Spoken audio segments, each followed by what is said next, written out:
In this video, I'll be showing you step by step how to export Calendly Contacts. It is super easy to do. So the first thing you need to do is open up your favorite browser, and then from here you'll need to go up to calendly.com and then log into your account like you usually would.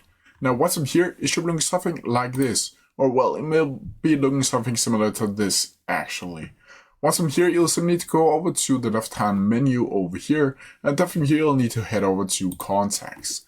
Now from here, you'll be able to see an entire overview of all of your previous existing contacts that you have previously created inside of Calendly. From here, to export it, you'll simply need to head over to the specific names of contacts that you want to export and then click on it like so.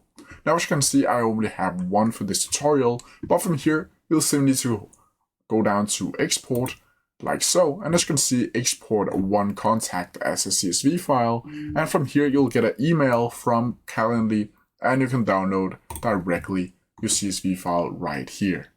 But that's how you do it. If you have any questions about it, please leave them down in the comment section below and I'll try my best to answer them as quickly as possible. See ya!